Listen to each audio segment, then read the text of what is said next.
everybody? It's Do It Then Outdoors. You got the whole group today.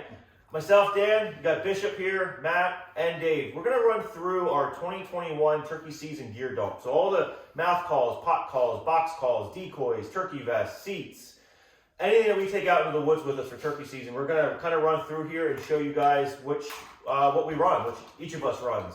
So with that said, Dave, let's go ahead and start with mouth calls. All right, guys. So I know some people keep their mouth calls from year to year.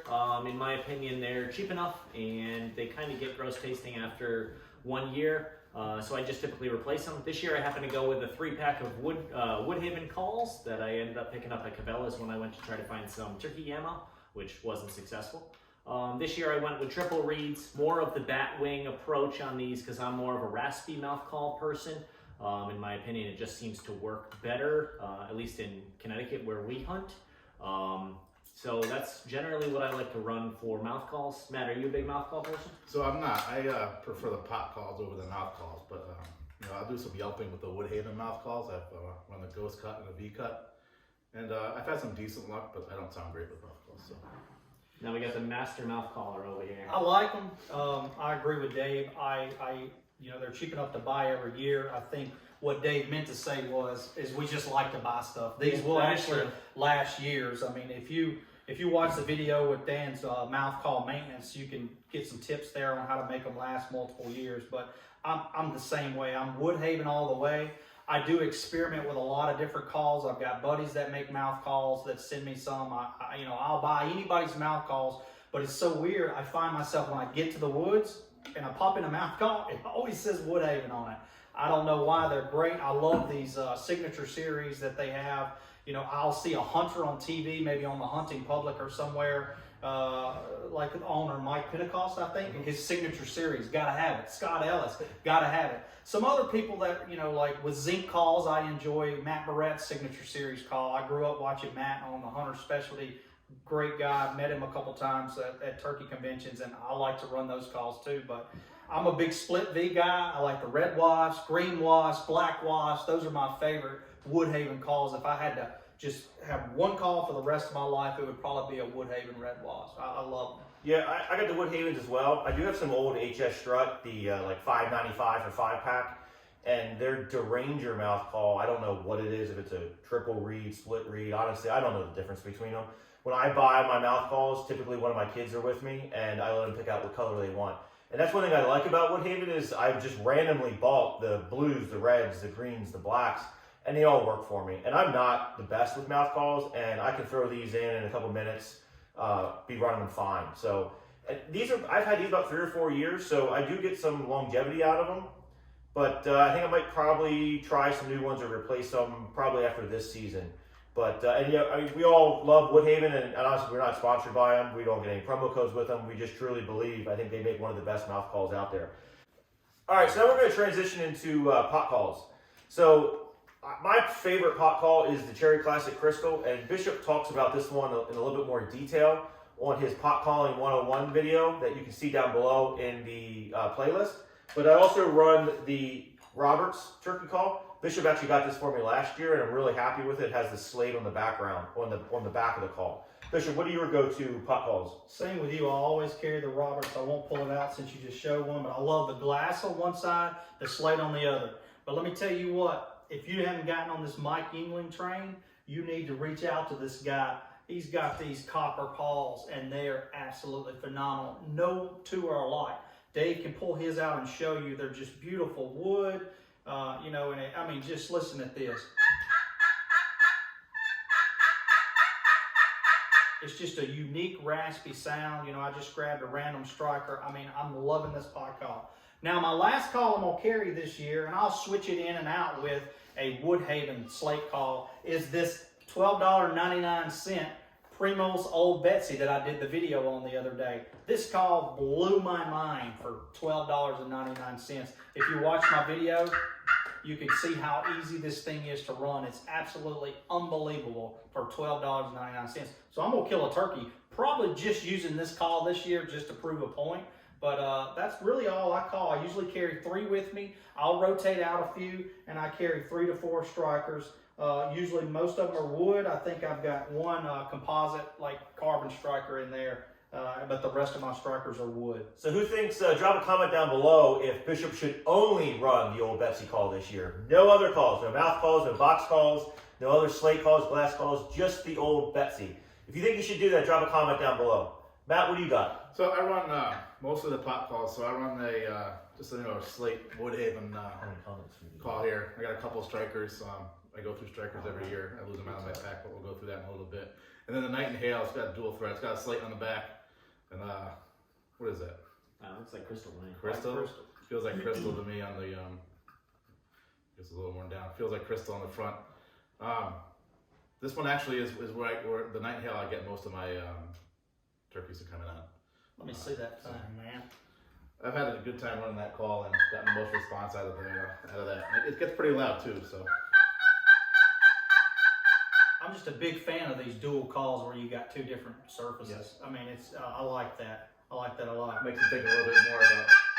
Oh, I like that loud screech. Yeah. That's unique. I mean, you know, it's hard to find a call that'll give you such a loud screech. Yeah, if you Kind can't of get got a little raps to it too. and if you can't get an answer to one side, if you flip it, Get them sometimes to they'll come back there. on the Yeah, other side. I like that. Give you a little options there. What about you? What do you? All right. what do you So basically, I run 2 pot calls, but this year Bishop convinced me to order a copper pot call from Mike Yingling down in Pennsylvania. Actually, just got it in the mail yesterday.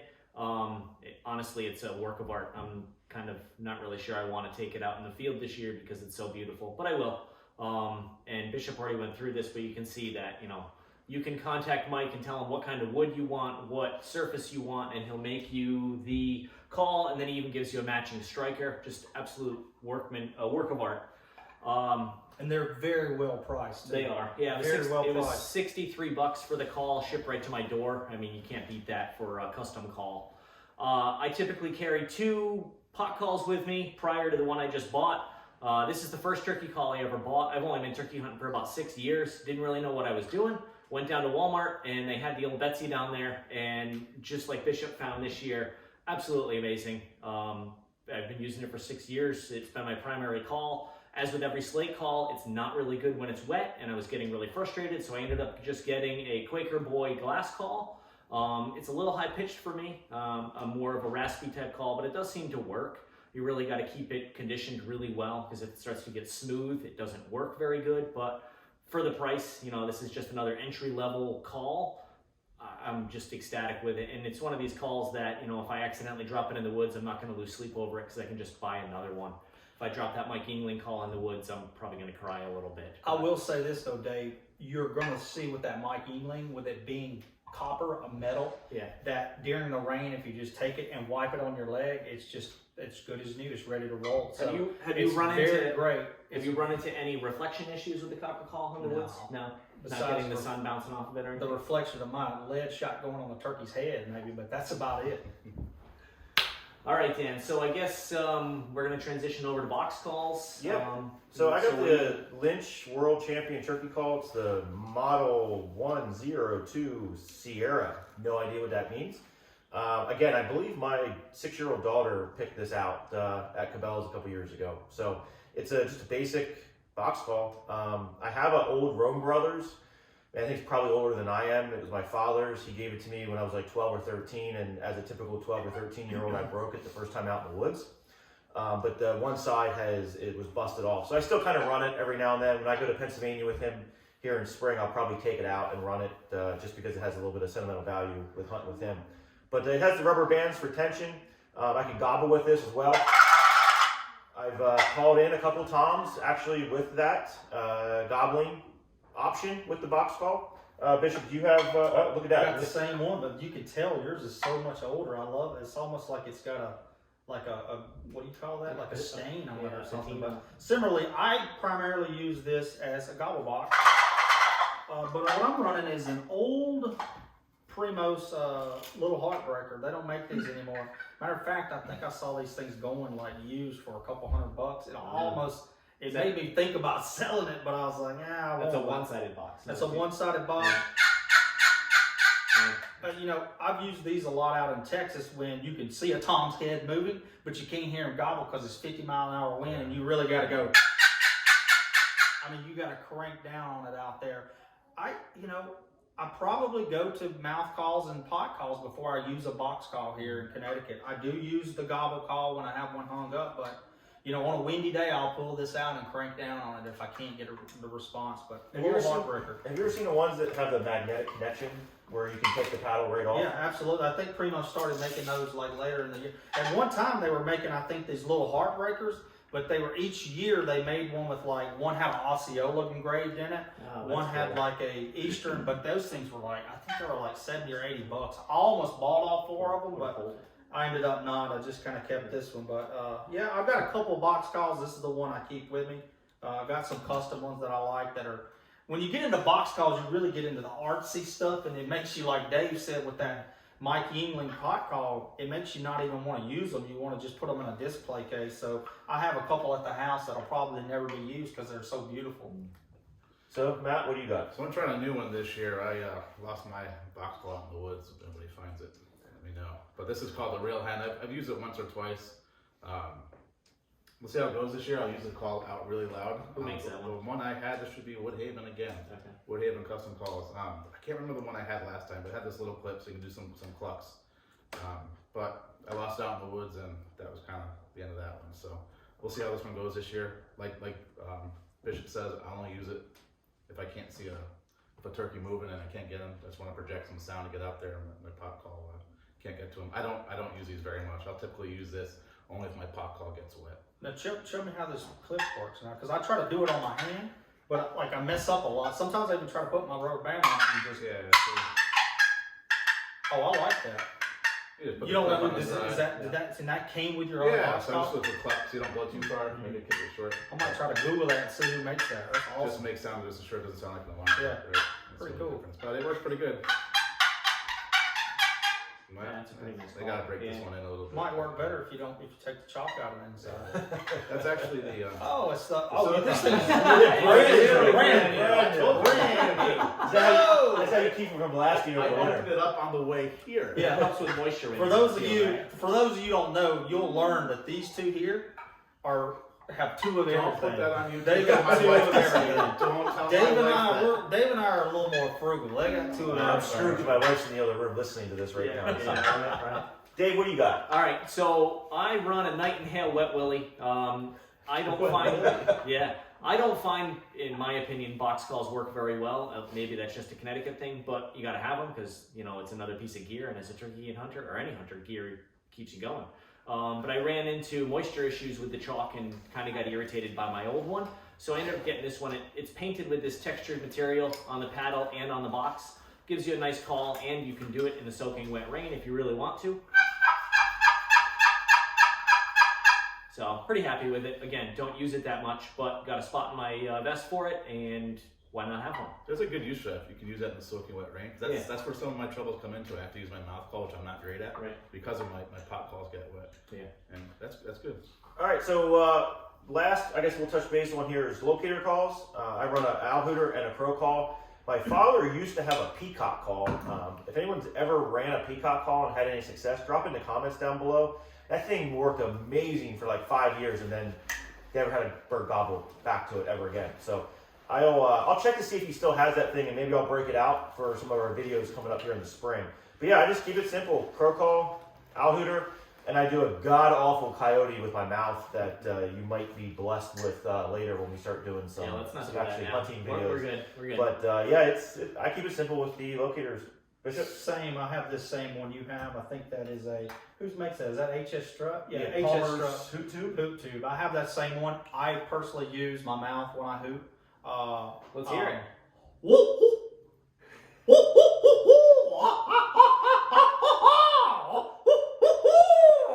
Somebody even say he's better than Aaron on THP. I don't know. He's better than the real barn owl.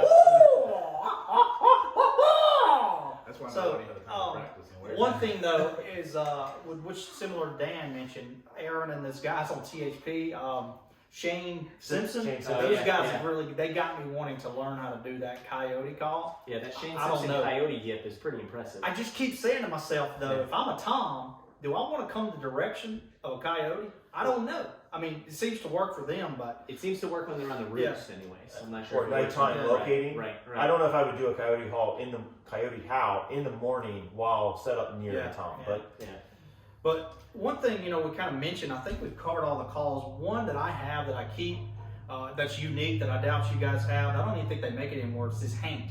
Now, unless you practice with this thing, it is worthless. But if you do practice with it, granted, I'm giving you my disclosure, I haven't practiced in a while. I will try this. It is a gobble tube, but you kind of got to go and you just...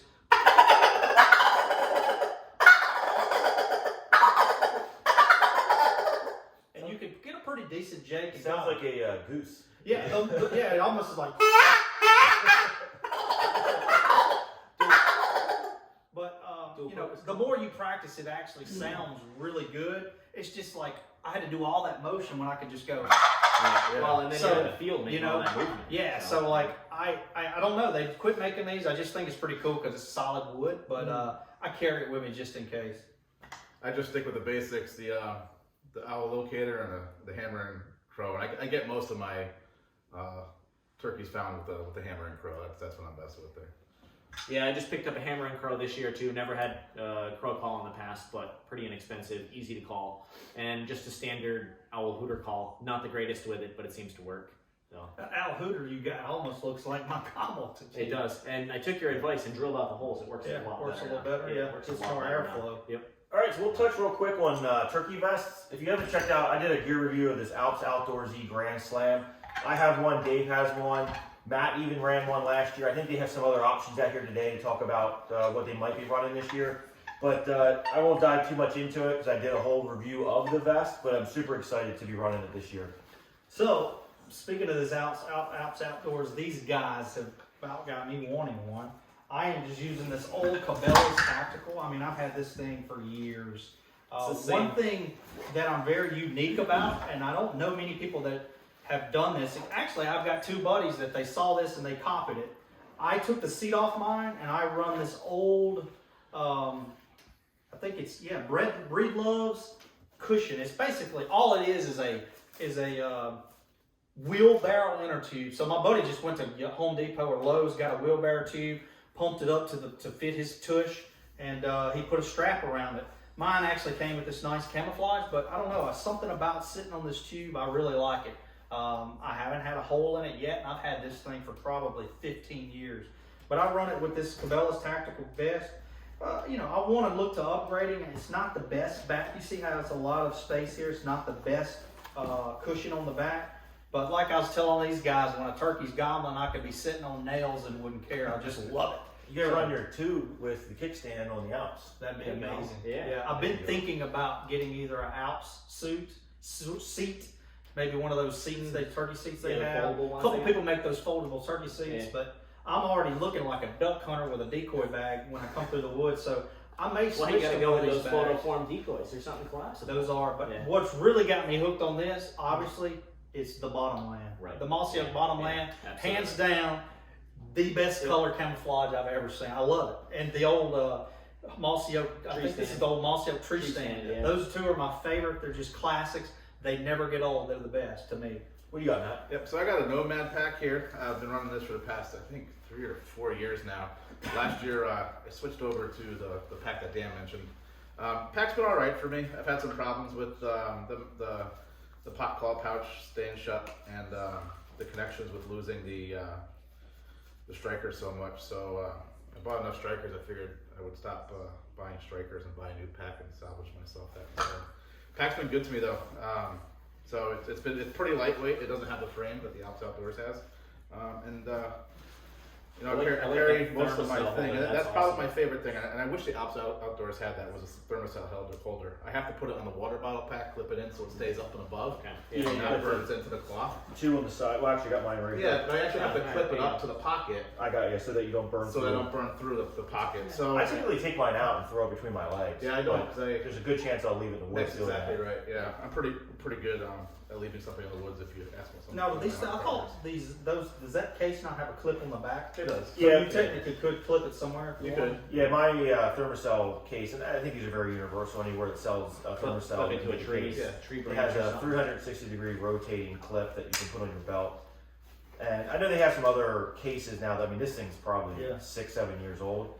My father runs a different Thermacell, and he has a different case on the outside. But I think they all have that clip. You're gonna want to get that Thermacell when you're down south. I mean, they I got bet. mosquitoes down there the size of bats. I mean, I it's bet. unbelievable. One good thing about this pack was the seat folding down. Much like the Alps Outdoors, it does have a magnet in the back to keep it up. So I can just unclip these buckles, leave it magnet attached, and when I want it, just flip it down and sit on it. And this is actually a pretty comfortable seat for me. I've enjoyed sitting on it, and It looks it's done very well. large. It's Yeah, twice the it's- size. It's huge. So it's good for your It's larger silent. bottom. Yes, it is for my larger bottom. I might need a donut soon, like Bishop does. Yeah, why do you run the It's donut coming. Bishop? Is there But any it's reason coming. in particular? I do not have hemorrhoids yet. But if you do have hemorrhoids, the inner tube might be just for you. And Dan has a cream for Bishop. Yeah. What do you got, Dave? This year, previous years, I've been running the Cabela's tactical pouch. I think it's called the Couch Potato Series. Got a nice 3-inch thick memory foam pack, seat cushion, should I say, on it. Pretty happy with it, but Dan hit me up this year that he was ordering the Alps Outdoors Outdoorsy. with the kickstand. And the kickstand's something I've been eyeing for a while because the convenience of just being able to sit down and in the middle of a field up against a rock and have good support on your back just really, I don't know, something I was interested in. My back's not the best at this point too, so laying up against an oak tree or something for hours without the support, looking forward to that. I just haven't had a chance to switch over to it, and for this I figured we'd all have something a little bit different. This is similar to Bishop's. It is a couple years newer, so there's a little bit modifications, and I don't run the donut. But overall pretty happy with it, just was looking for the kickstand. So we covered pot calls, we covered our mouth calls, and basically all calls that we have. I'm just going to cover a few odds and ends that I like to take. This to me is super important. You've got to have a pair of pruners. You know, when you sit by a tree, you want to prune some stuff. Make sure if you're on state land and whatever state you're hunting, that it's allowed to cut Absolutely. branches. You know, your number one thing, you probably want to have your Baby shotgun shells, you know, Shells, some gloves and a face mask in here somewhere, face mask. And then really, really important when you get into toilet paper. I like to carry baby wipes. You know, you never know when you're gonna need them. I have a turkey skinning knife. This is a Rapala bird knife, actually. It's very good for skinning turkeys. One thing I carry that a lot of people don't is I have some, you know, just bags in case I skin a turkey in the middle of the woods. I've got a little pump for my inner tube. And I think down in here somewhere, got my chalk. Got to have all your chalk. Maybe carry some. And your pot call conditioning Yep. stuff as well. I have mine here. Pot call conditioning. Got some sandpaper and some, you know, abrasive material. And I keep some rubber bands in my bag. Don't really know where they are right now, but really, really important. If you have private land, make sure you got your license in there. You got your permission slips, your turkey tags, and use a pen. I've heard of people getting written up in Connecticut because their pen didn't work and they couldn't fill out their tag. I believe it. So, yeah, that's kind of some odds and ends I carry. Like I said, rubber bands, so if I do skin a turkey in the woods, I can put the spurs and the beard and the fan together, rubber band, and carry it out. Other than that, you know, like I said, keep them shells with you. You're going to need those, and yeah. I run some zip ties in mine for mounting the tag to the turkey. I know you said you have rubber bands for rubber that. bands. Some states allow electronic tracking, so even in Connecticut, I still check it in on my phone, and then I put the paper tag with the turkey. I think you still have to, even if it's checked in while it's in transport, you still have to have the transport tag in Yeah. Connecticut. Yeah. Would you guys have anything else? Any odds or ends? So I for anything? carry, you know, I like to have a little something for everything. So I carry a little sling here for the gear because I don't like carrying the turkey out over my shoulder, and I definitely don't skin it in the woods Yeah. like Bishop does, you know. Your turkey tote? A turkey tote. So I just, you know, you loop the legs in, right, and through here. And when you have that And then- also, you want to have your flag. Sure, you sure do. I use this when I'm hunting with my buddies. I sit behind them about 10 or 15 feet. Yeah. And when the turkey's coming, I wave the flag, run the turkey off, and I go shoot it the next day. He may or may not have done that to me on numerous occasions last year. I've had to No use it. proof on that one though. So the orange flag I've had to use out actually hunting state land to tell a hunter he was coming into my setup as he walked into my decoys. Yeah, I carry a whole orange vest just to be safe. Connecticut, you don't have to have orange on. Pennsylvania, where I hunt, also you don't have to have orange, but I recommend having some form of orange because you just don't know what situation you're gonna come across when you're in there. Most of the vests have an orange on the back of them, don't The they? flap, Yeah, yeah. the orange flag on the Yeah. back of those. Yeah, absolutely. And the ones the Alps here, it doesn't actually detach. I know I saw yours detaches from yours. Mm-hmm. So I don't know if it's a pro or con. You could possibly lose it, but you could also take it off to use it if you had to signify to another hunter that you're in the area. So So one thing you can always tell a decent turkey hunter by the amount of spur holes he has in his gloves. Yeah. Because I grabbed in the legs. You gotta watch out though. My dad grabbed a turkey in Texas, and it cut from there to there on his hand. He had to have stitches because he grabbed us like an idiot. He grabbed, you see a lot of people step on the heads. Yeah. He just went and grabbed them, and he got spurred. that's why I shoot Jakes. They don't have spurs to really mess me Oh out. man, And don't they shoot taste Jakes. better, too, Please so, don't yeah. shoot Jakes, guys. All right, let's talk decoys real quick. We'll try to run through this real quick. We may do a more in-depth video on decoys, but I run the Funky Chicken. I think that's what this one's called. Funky This is Chicken. the Funky Chicken. Same as this one, right? It's supposed to look like a abnormal turkey, and I mean, I'm no specialist with wildlife, but the way it was explained to me is in nature, if something has a deformity, the other animals will take it out so that they don't breed, and I think that's the science behind this, is it looks like it's deformed, and I've had huge success with this thing, and they just come running in, and the beard fell off a while ago. It looks like I used Gorilla Glue to put that thing back on, but I have that one, and then depending on if I'm hunting private or public, I probably won't take this out on public land, just afraid of getting shot, but this is the chicken on the stick. You can put a real tail fan on. As you can see, I took one of Bishop's Jakes that he shot and used the tail fan for this decoy. But it also has a GoPro mount, and it has a spot for your shotgun to lay onto if you want to reap, and then you can look through here. I will Have say you done that yet? Have you I've tried. I haven't shot anything through with it. Yeah. I've had bad luck with these stakes. This is my third stake for this decoy. Just sticking it into the ground, it snapped. So that's one thing I'm not real happy with it. I believe Primos makes this. They replaced the stake for me one time, but then after that I had to pay. And then, in my mind, the best decoy out there is, somebody has this already blown up, don't they? Right here. Is the pocket hen decoy, the Primos pocket hen decoy.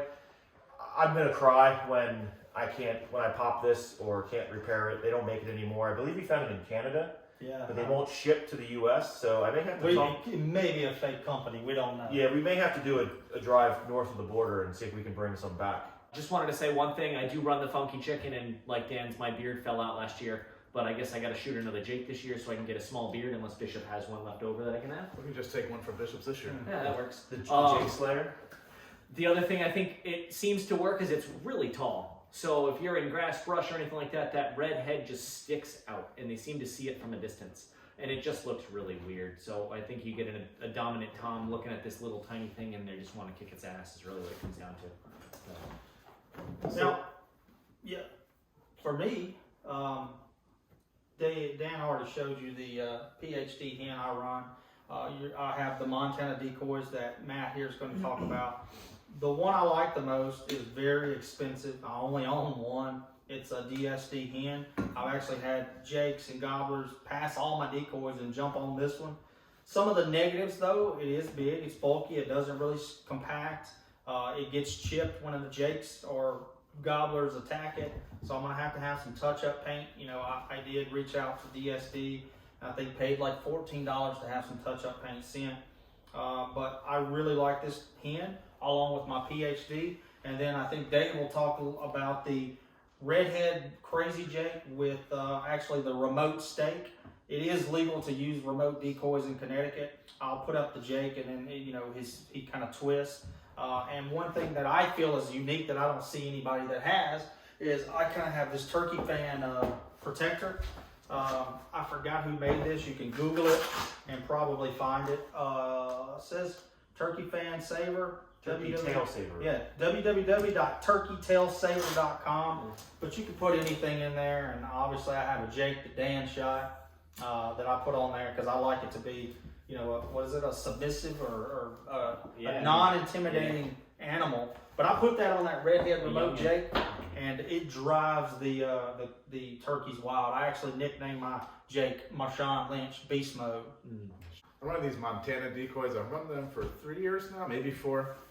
I think that might be right. So I like them because I don't like carrying these big bags that Bishop and Dave carry out. I don't like carrying those in the woods. So yeah, nice. So I've run these for a little while now. I've actually had a fisher come up to it. We've had a deer sit over it. I've killed a bunch of toms over it. So I like them. This is the Jake one. So Bishop doesn't use his as much as mine. Mine's faded a little bit because he prefers the decoys. He has, that's one of the drawbacks of these is the fading.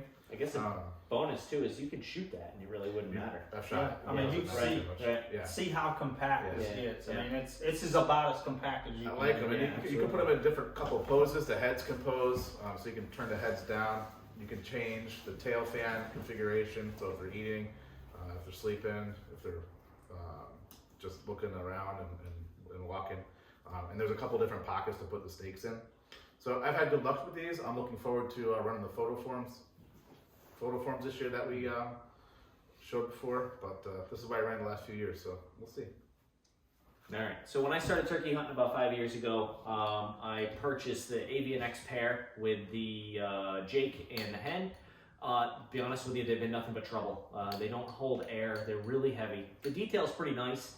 I taught one of my other buddies how to hunt 3 years ago and gave him one job, and it's not to shoot my decoys. And the first turkey came in and he destroyed my Jake decoy. So I was kind of left without my decoys, which I wasn't too sad about because this thing's, even this hen decoy is probably pushing 3 pounds. And as you can see, it's just all deflated. I've got rubber cement all over here trying to figure out, it seems to be delaminating right around the post hole area. Nothing bad about Avian X, I guess, but just not super happy with it. So last year, I ended up buying the Crazy Jake from Cabela's, which is the one Bishop's going to talk about, or wanted me to talk about. He has it as well. It is bulky, it is kind of a pain, but in my opinion, just like Bishop said, you know, beast mode is worth it. It comes in this bag, which is very bulky. It comes with a motor that you mount to the Jake, and it just spins on a radius. I think it does about 270 degrees. Yeah, something like that. It's a coffee maker. Oh, all right. Apologize for the audio. See, it's kind of bulky. It's not the best quality decoy. The wings want to kind of peel off if you're not careful Yeah, with it. I had to glue mine. Yeah. But you know, it's a pretty reasonably priced It is. decoy when you're just buying the decoy. And I think it retails for $99 when you're getting the whole kit. Well, yeah, and it's a 2-pack. It comes with a breeding hen. Again, it's a fine decoy. It's not like, oh my God, this is a beautiful, like Bishop's DSC decoy that's gorgeous. But if you got it down in the grass and the grass is wrapping around it, the head's pretty decent. It seems to work. Hand me that thing. Let me put the tail on it. Just show people how easy it is. Let me show you. This is the Jake that Bishop shot Here's last the year. Jake. I saved the tail. I mean, it's like the most ratty tail And ever. it's Velcro, so you Yeah. don't have to. It's no really like bells and whistles. It's just Velcro, and he'll spin on that stake, and it's unbelievable. It works so well to me. I don't try to keep a nice looking tail feather. I don't know, in my opinion, the rattier the tail, maybe the toms are going to think it's the low man on the totem pole that's coming in on their women and want to kick its ass. For the record, let the record show this is possibly a hen tail. I didn't shoot a hen. Maybe actually it's legal in the fall in Connecticut, so I It could is. have. But I forgot about that. I've never Yeah, it actually is. shot a turkey in the fall. I just I feel against it. I don't think you should be able to. Has anybody ever shot a turkey in the fall? I shot one turkey in the fall that for 2 days straight while deer hunting, he would not leave my stand Oh well, because he he was hurting. Yeah. And I shot him, and he had avian pox. His whole head Oh, no kidding. had stabs. Yeah. I'll show y'all pictures after Yeah, this, yeah. but stabbed up eyes he couldn't see. Had avian pox. It Yeah. was very you kind know, of sad. Dan, have you shot a turkey in the fall? I've shot at them Yeah. while deer hunting, Yeah. but Never I shot don't think one. I've ever successfully harvested a fall turkey. I used to do a lot of fall turkey hunting in Pennsylvania, but never had any success. The motor just goes up underneath. There's a little input shaft on the top of the decoy. It seems to work pretty well. I mean, it about what would you say, like 50 feet? I mean, it Yeah, seems probably like 50 feet. Yeah. Get it. It comes with a remote that I've attached to my vest here, so I don't lose it. It's just a simple one button. Start spinning, stop spinning, and it will turn a tom around walking away from you if you start this thing spinning. Yeah. It's worked every single time for me. It's pretty crazy. Yep. And if you guys want, you can actually just buy this motor from Cabela's, and if you have a non-inflatable decoy that you could retrofit with a small 1/4-inch hole through the top of the decoy, you could possibly do that. I know Matt had mentioned trying to retrofit it on maybe one of the photoform decoys and kind of have the best of both worlds, a packable run and gun, and then a motor. This does break down, so you really could, you know, twist this off, this twists off, so you could pack it up pretty small if you wanted to. Yeah, I believe it'll definitely work on those photoforms. Yeah. I also have this Reaper decoy. Bishop got this last year for my birthday. It's really nice having a birthday just before turkey season. And I used it a couple times last year. The stake did break on it, so I got to replace the stake. But I was hunting with a good buddy of mine, John. He was nice enough to take me to a piece of his private. And we had Tom come through. It worked past through our spread and went down below the hill. And on 2 different occasions, I crawled out once with this, got their attention, came back, and then John actually went and used it. And we were ended up being successful that day. So, I mean, I'll credit the Reaper decoy for that. It's nice if you're popping up over a rock wall and you don't know if there's a turkey over there. You can use this because it does have a window here that you can look through. But man, be careful running this on state property. You know, you don't know who's around. There could be an accident with this, so always keep that in the back of your mind. I feel like we're private land only with those. The image quality on that's pretty substantial. I mean, pretty spectacular, should I say? You gotta be even with these. Yeah, I mean remote that's I mean, if you're running this on state land, which I probably don't necessarily recommend unless you're in a field and you can see across to make sure nobody's hunting and shooting back at you. Yeah. That's the only thing. Right. If somebody sneaks up on this thing, it is so realistic and moving. They could possibly shoot past it and hit you with some BBs. But I think that's something that anytime you're running decoys, you got to be careful. You're right. You're right. And I carry my orange vest because typically if I have the funky chicken or any Jake decoy, Tom decoy, I'll throw the orange vest over its head when I'm walking through the woods. There's just been too many hunting accidents in the spring. That one's not very packable either, so you can't really hit the head and tuck anywhere. Sometimes if I'm nervous, if I see a lot of cars in my hunting area, I'll take a ribbon, a band, and tie it around a tree up, just a thin, That's a underhorn good ribbon, idea. and tie it around me, so somebody can see some something. states require that for spring turkey. That's a good idea. Yeah, I mean, that's kind of what we're running for our decoy spreads. If you have any questions, drop it down in the comments below. Smash that link button, subscribe, share it with your friends. And from all of us to do it at Outdoors, we're looking forward to the spring turkey season. And hopefully you guys stick around and watch some of our hunting videos. And Will Primos, if somehow this video gets to you, please bring back the PhD blow up pen. Yes. It's amazing. Yeah, begging you. So, all right. Thanks, everybody. Do that.